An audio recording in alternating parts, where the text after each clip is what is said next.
Hi everyone. ఈరోజు నేను చెప్పబోయే కదా నక్క మరియు పీతలు. ఒకరోజు ఓ నక్క నదీ తీరాన కూర్చుని బోరు బోరుమని ఏడుస్తోంది. అది విని చుట్టుపక్కల బొరియల్లో ఉన్న పీతలు బయటకు వచ్చి నక్కను ఎందుకు ఏడుస్తున్నావు అని అడిగాయి. అయ్యో, నన్ను నా బృందంలోని వేరే నక్కలన్నీ అడవిలోంచి తరిమేశాయి అని ఏడుస్తూనే సమాధానం ఇచ్చింది నక్క. నక్క అంటే ఫాక్స్, పీతలంటే క్రాబ్స్.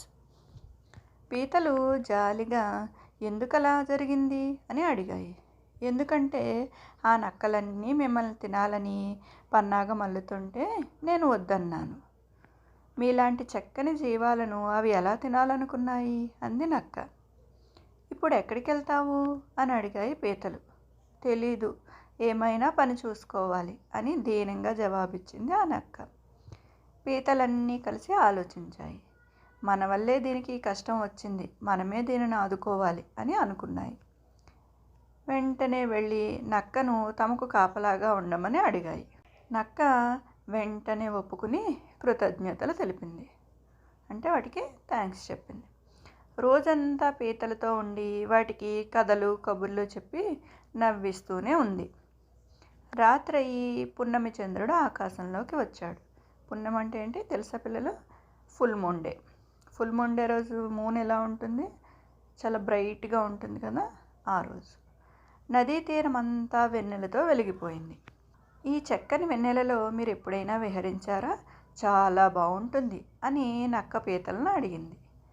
భయం కొద్దీ ఎప్పుడూ వాటి కన్నాలను దాటి దూరం వెళ్ళలేదని చెప్పిన పీతలను నక్క వెంటనే తీసుకుని వెళదామని నిశ్చయించింది. నేనుండగా మీకు భయం ఏంటి అని నక్క నచ్చజెప్పడంతో పీతలు కూడా బయలుదేరాయి. కొంత దూరం వెళ్ళాక నక్క మూలగడం మొదలుపెట్టింది.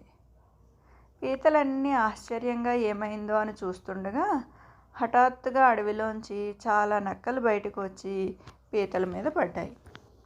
పీతలు బెదిరిపోయి అటు ఇటు పరిగెత్తడం మొదలుపెట్టాయి.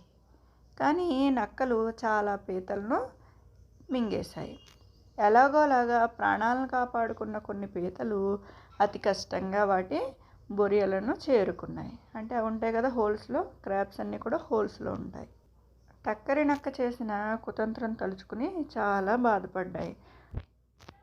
ఇది పిల్లలు ఈరోజు కదా, రేపు ఇంకొకటి చెప్పుకుందాం.